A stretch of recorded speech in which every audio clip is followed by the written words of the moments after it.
கர்த்தருடைய பரிசுத்த நாமத்துக்கு ஸ்தோத்திரம் உண்டாவதாக. பிரியமானவர்களே, இந்த அடிமையை கர்த்தர் ஒரு தீர்க்கதரிசியாக வைத்திருக்கிறார். பிரியமானவர்களே, இந்த நாளில் கர்த்தர் என்னோடு கூட பேசி அறிவிக்கும்படியாக மேய்ப்பர்களுக்கு விரோதமாக தீர்க்க தரிசனம் உரைத்து நீ சொல்ல வேண்டும் என்று சொல்லி கர்த்தர் கொடுத்த வார்த்தைகளை இந்த வேளையிலே பகிர்ந்து கொள்கிறேன். இதை கேட்டு பரிசுத்த ஆவியானவருடைய வார்த்தைகளை கேட்டு கர்த்தர் எச்சரிக்கிற காரியங்களை கேட்டு மனம் திரும்புகிறவர்களுக்கு கர்த்தர் நிச்சயமாகவே கிருபையை அளிப்பார். கர்த்தர் பேசின காரியங்கள் இது என்ன நடந்தது அப்படின்னு கேட்டிங்கன்னா, இன்றைக்கு காலையில் ஒரு ஊழியக்காரிகள் அவர்களுக்கான ஒரு கூடுகைக்கு நான் சென்றிருந்தேன். அங்கு நடந்த பல காரியங்களையும் அது குறித்து மன துக்கத்தோடு கூட ஜெபித்தபடி வந்து கொண்டிருந்த போது வாகனத்தில் அங்கிருந்தே கர்த்தர் பேச ஆரம்பிச்சிட்டாங்க. அங்கேயே வார்த்தைகளை கொடுக்க ஆரம்பிச்சிட்டாங்க. அதன் பிறகு கிட்டத்தட்ட ஒரு ½ டே, மத்தியானம், சாயந்தரம், இரவு என்று தொடர்ந்து கர்த்தர் பேசிக்கொண்டே இருந்தாங்க. ரொம்ப பாரப்படுத்தினாங்க, ஜெபிக்க வைத்தாங்க. ஸோ கர்த்தர் கொடுத்த வார்த்தைகளை அப்படியே உங்களோடு கூட பகிர்ந்து கொள்கிறேன். அந்த எச்சரிப்பின் வார்த்தைகள் நிச்சயமாகவே நாம் அழிந்து போகாதபடிக்கு காப்பதற்காகத்தான். பிரியமானவர்களே, பாருங்க, இந்த உலகம் பொல்லாங்கனுக்குள்ளே கிடக்கிறது. இந்த உலகத்தை மீட்க நான் என்னையே கொடுத்துட்டேன். அதை இந்த உலகத்துக்கு அறிவிக்கிற வேலையை செய்கிற வேலைக்காரர்கள் தானே அவங்க. எதுக்கு அவங்களுக்கு அவ்வளவு பெருமை? அவ்வளவு பெருமை எதுக்கு என்று சொல்லி கர்த்தர் அப்படியே அழுதாங்க. என்னுடைய வாய்ஸ்லேயே அந்நிய பாஷையில் பேசி பேசி பேசி என்னுடைய குரலில் தான் அந்நிய பாஷையில் பேசுகிறேன், அப்புறம் தமிழில். அப்படி கர்த்தருடைய அழுகை, கர்த்தருடைய கேவுதல், கர்த்தர் அழுது கொண்டே இந்த வார்த்தைகளை கர்த்தர் சொன்னாங்க. என் வேலையை செய்கிற வேலைக்காரங்க தானே, எதுக்கு அவங்களுக்கு அவ்வளவு பெருமை? என் வேலையை செய்கிற வேலைக்காரங்க தானே மகளே, என் வேலையை செய்கிற வேலைக்காரங்க தானே மகளே, அதில் எதுக்கு மகளே அவங்களுக்கு அவ்வளவு பெருமை? எதுக்கு மகளே அவங்களுக்கு அவ்வளவு பெருமை? இந்த வார்த்தையை சொல்லிவிட்டு கர்த்தர் சொன்ன ஒரு காரியம், அவர்களுடைய பெருமை நிமித்தம் என் ஆத்துமா மறைவிடங்களில் துக்கப்படுகிறது மகளே. என் வேலையை தானே செய்கிறாங்க மகளே, நான் கொடுத்த ஊழியம் தானே மகளே, அதில் எதுக்கு மகளே அவங்களுக்கு அவ்வளவு பெருமை? தன்னை தாழ்த்துகிறவன் உயர்த்தப்படுவான். இன்றைக்கு சீஃப் கெஸ்டாக வந்த ஒரு மூத்த போதகர் அம்மா, அவங்க அருகில் உட்காரதுல ஒரு பெருமை, அவங்க அருகில் நின்று ஃபோட்டோ எடுக்கிறதுல ஒரு பெருமை. எதுக்கு மகளே அவ்வளவு பெருமை? எதுக்கு அவ்வளவு பெருமை? அதில் முக்கியமாக விசேஷமாக குறிப்பிட்ட ஒரு சகோதரியையும் கர்த்தர் குறிப்பிட்டாங்க. அதை தொகுத்து வழங்கி கொண்டிருந்த அவர்களும் ஒரு ஊழியக்காரி தான், அவர்களும் ஒரு பாஸ்டருடைய மனைவி தான். அவளுக்கு எதற்கு அவ்வளவு பெருமை? எவ்வளவு பெருமை மகளே அவளுக்கு? என் வேலையைத்தானே செய்கிறாங்க அவங்க, நான் கொடுத்த ஊழியம் தானே மகளே, அதில் எதுக்கு அவங்களுக்கு அவ்வளவு பெருமை? மீண்டும் மீண்டும் மீண்டும் கர்த்தர் சொன்ன அந்த வார்த்தை பல முறைகள், நான் கொடுத்த ஊழியம் தானே, இந்த உலகத்தை மீட்கிறதுக்கு நான் என்னையே கொடுத்துருக்கிறேன், அதைத்தானே அவங்க அறிவிக்கிறாங்க, அந்த ஊழியத்தை செய்யறதுல எதற்காக அவ்வளவு பெருமை? என் ரத்தம் சிந்தப்பட்டதை அறிவிக்கிற வேலையை செய்கிறவங்க தானே மகளே, எதுக்கு அவ்வளவு பெருமை? மேடையில் நிற்கிறதுக்கு பெருமை, ஜெபத்தை நடத்துறதுக்கும் எவ்வளவு பெருமை, உட்கார்றதுக்கு எவ்வளவு பெருமை, எவ்வளவு பெருமை மகளே, எவ்வளவு பெருமை என்று சொல்லி கர்த்தர் பேசினாங்க.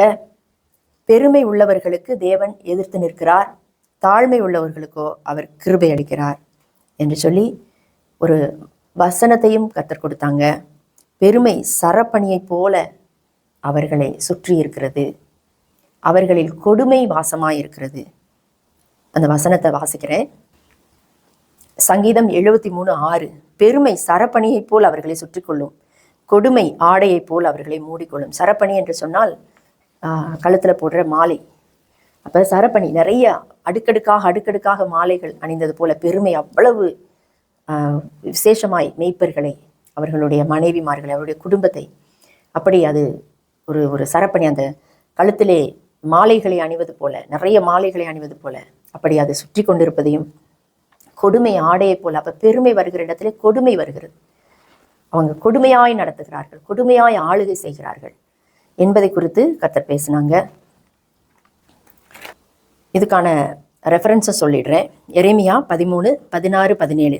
அவர் ஆண்டவர் அந்தகாரத்தை வர பண்ணுவதற்கு முன்னும் இருண்ட மலைகளில் உங்கள் கால்கள் இடறுவதற்கு முன்னும் நீங்கள் வெளிச்சத்துக்கு காத்திருக்கும் போது அவர் அதை அந்தகாரமும் கார் இருளுமாக மாற பண்ணுவதற்கு முன்னும் உங்கள் தேவனாகிய கர்த்தருக்கு மகிமையை செலுத்துங்கள். நீங்கள் இதை கேளாமல் போனீர்களானால் என் ஆத்துமா மறைவிடங்களில் உங்கள் பெருமை நிமித்தம் துக்கித்து கர்த்தருடைய மந்தை சிறைப்பட்டு போனதென்று என் கண் மிகவும் அழுது கண்ணீர் சொரியும். நீங்கள் ராஜாவையும் ராஜாத்தியையும் நோக்கி தாழ வந்து உட்காருங்கள், உங்கள் சிரசின் சிங்காரமாகிய உங்கள் மகிமையின் கிரீடம் விழுந்ததென்று சொல்லுங்கள். இந்த வசனங்கள் தான் இதற்கான ரெஃபரன்ஸு. இந்த வசனங்களை வாசிங்க, தியானிங்க. அவர் வெளிச்சத்துக்காக காத்திருக்கும் போது அதை அந்தகாரமும் காரிருளுமாக கர்த்தர் மாற பண்ணுவதற்கு முன்பதாக மகிமையை கர்த்தருக்கு செலுத்த வேண்டும். ஆண்டவரே, மகிமையை நான் எடுத்துக்கிட்டேன் ஆண்டவரே, நாங்கள் எடுத்துக்கொண்டோம் ஆண்டவரே, மன்னிங்க ஆண்டவரே, நீங்கள் ரத்தம் சிந்தினதுனால உண்டான கிருபை ஆண்டவரே, அதை சுவிசேஷமாக அதை அறிவிக்கிற போதகர்களாகிய நாங்கள் மகிமையை நாங்கள் எடுத்துக்கொண்டிருக்கிறோம், நான் எடுத்துக்கொண்டிருக்கிறேன் ஆண்டவரே, என்னை மன்னிங்க, எல்லா மகிமை உமக்கு செலுத்துகிறேன் ஆண்டவரே என்று சொல்லி மனம் திரும்புகிற போது கர்த்தர் நிச்சயமாகவே இந்த பாவத்தை மன்னிப்பார். பிரியமானவர்களே, அது மாத்திரமல்ல, இந்த பெருமை நிமித்தமாக விளைந்த இன்னொரு தீங்கை குறித்தும் கர்த்தர் பேசினாங்க. அதையும் நான் உங்களுக்கு அதை வாசிக்கிறேன். அவர்களுடைய பெருமை நிமித்தம், அவர்களுடைய ஆடம்பரங்களின் நிமித்தம் மறைவிடங்களில் என் ஆத்துமா துக்கிக்கிறது மகளே. அவர்களுடைய பெருமையை அவர்களை விட்டு அகற்றினால் அவர்களுக்கு நலமாயிருக்கும். அவர்கள் ஏன் அழிய வேண்டும், அவர்கள் ஏன் சாக வேண்டும் என்று கர்த்தர் உரைக்கிறார். அவர்கள் ஏன் அழிய வேண்டும், அவர்கள் ஏன் மரிக்க வேண்டும் என்று கர்த்தர் உரைக்கிறார். அவர்கள் ஏன் ஒன்றுமில்லாமல் போக வேண்டும் என்று கர்த்தர் உரைக்கிறார். அவர்கள் ஏன் சபிக்கப்பட வேண்டும் என்று கர்த்தர் உரைக்கிறார். இஸ்ரவேலின் மேய்ப்பர்களுக்கு விரோதமாக தீர்க்க தரிசனம் உரைத்து நீ சொல்ல வேண்டியது என்னவென்றால், மந்தையை மேய்க்காமல் தங்களையே மேய்க்கிற இஸ்ரவேலின் மேய்ப்பரே, உங்களுக்கு ஐயோ என்று கர்த்தர் சொல்லுகிறார். நீங்கள் மந்தையை அல்லவா மேய்க்க வேண்டும், நீங்கள் உங்களையே மேய்க்கிறீர்கள். ஆட்டுக்குட்டிகளின் நினத்தை உண்டு அதன் கொழுப்பை உங்களுக்கு உணவாக்கி கொள்ளுகிறீர்கள், அதன் மயிரையும் உங்களுக்கு உடையாக்கி கொள்ளுகிறீர்கள். ஆனால் என் ஆடுகளையோ மேய்க்காமல் போகிறீர்கள். பலவீனமானவைகளை பலப்படுத்தாமலும் நசல் கொண்டவைகளை குணமாக்காமலும் துரத்துண்டவைகளை மீண்டும் அழைத்து வராமலும் பலாத்காரமும் கொடூரமுமாய் அவைகளை ஆண்டீர்கள் என்று கர்த்தர் சொல்லுகிறார் என்று கர்த்தர் சொன்னபோது, மேய்ப்பர்களுக்காக நான் ஆண்டவரிடத்திலே மேய்ப்பர்களுக்காக பரிந்து பேசி ஜெபிக்கும்படியாக கர்த்தர் ஒரு கிருபையை கொடுத்தார். பரிசுத்த ஆவியானவருடைய துணையோடு கூட பரிந்து பேசி ஜெபித்த போது, அவர்கள் மனம் திரும்பினால் இறங்குவேன் என்று கர்த்தர் உரைக்கிறார். அவர்கள் மனம் திரும்பினால் இறங்குவேன் என்று கர்த்தர் உரைக்கிறார். நான் செய்ய நினைத்த தீமையை செய்யாதபடிக்கு நான் அவர்களுக்கு இறங்குவேன் என்று கர்த்தர் உரைக்கிறார். ஹல்லேலூயா. பாருங்க, மீண்டும் இன்னும் ஒரு விசை கர்த்தர் நிறைய வாட்டி பேசினாங்க. இன்னும் ஒரு விசை கர்த்தர் அந்நிய பாஷை கொடுத்து தீர்க்க தரிசனமாக கொடுத்து சொன்ன காரியங்களிலே இன்னும் ஒரு காரியம் இருக்கிறது. நீங்கள் பலவீனமானவைகளை பலப்படுத்தாமலும் காயப்பட்டவைகளை காயம் கட்டாமலும் அவைகளை பலாத்காரமும் கடூரமுமாய் அவைகளை ஆளுகிறீர்கள். மந்தையை மேய்க்காமல் போகிறீர்கள், ஆனால் ஆட்டுக்குட்டிகளின் நினத்தை புசித்து அதன் மயிரை உங்களுக்கு உடுப்பாக்கி கொள்ளுகிறீர்கள். உங்கள் முன்னந்தொடைகளினாலும் உங்கள் பக்கவாட்டு உடம்பினாலும் அவைகளை முட்டி தள்ளுகிறீர்கள் என்று கர்த்தர் உரைக்கிறார். மந்தையை மேய்க்காமல் தங்களையே மேய்க்கிற இஸ்ரவேலின் மேய்ப்பருக்கு ஐயோ என்று கர்த்தர் உரைக்கிறார்.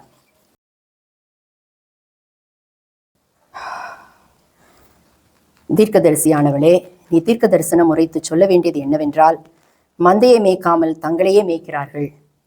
நீங்கள் பலவீனமானவைகளை பலப்படுத்தாமலும் காயப்பட்டவைகளை காயம் கட்டாமலும் பலாத்காரமும் கடூரமுமாய் அவைகளை ஆண்டு பெருமையாய் அவைகளை நடத்துகிறீர்கள்.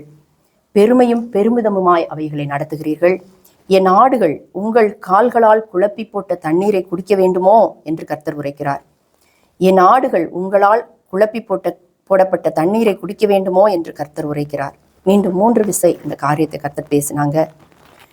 உங்களுடைய பெருமை நிமித்தம் என் ஆத்துமா, உங்களுடைய பீதாம்பரத்தின் நிமித்தம் என் ஆத்துமா மறைவிடங்களில் துக்கிக்கிறது என்று கர்த்தர் உரைக்கிறார்.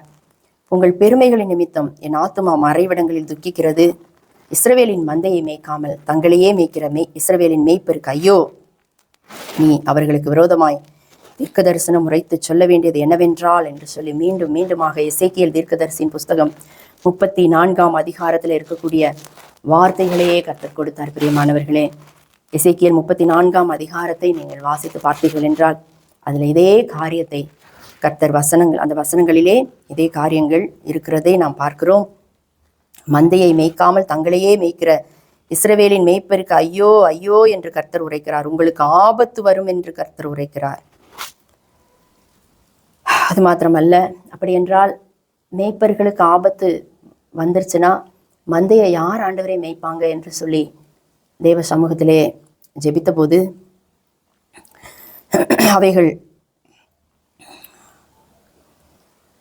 அவைகள் காடுகளிலும் வெளிகளிலும் மலைகளிலும் அலைந்து திரிகிறது. என் ஆடுகளை விசாரிப்பாரும் இல்லை, அவைகளை தேடுவாரும் இல்லை, அவைகளை கூட்டி சேர்ப்பாரும் இல்லை என்று கர்த்தர் உரைக்கிறார். அதாவது கர்த்தருடைய இருதயத்தின் வேதனை என்ன அப்படின்னா,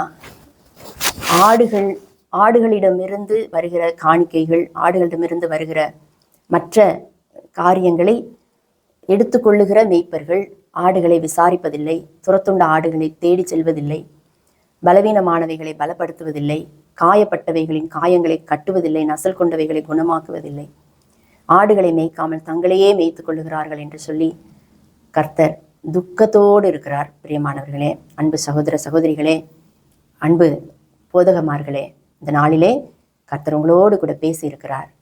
மனம் திரும்ப வேண்டும் என்று சொல்லி கர்த்தர் அதற்காகவே மனம் திரும்ப வேண்டும் என்று சொல்லித்தான் இந்த வார்த்தைகளை கர்த்தர் உடனடியாக தாமதிக்காமல் உடனடியாக இதை வெளியிட வேண்டும் என்று சொன்னபடினால இப்போ மணி பார்த்தீங்கன்னா இரவு 12 மணி.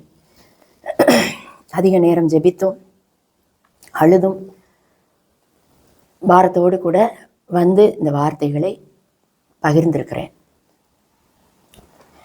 இந்த வார்த்தைகள் உங்களுக்குள்ள கிரியை செய்யட்டும், அதை குணப்படுத்தட்டும், மனம் திரும்ப வைக்கட்டும், கர்த்தர் உங்களை மறுரூபமாக்கட்டும்.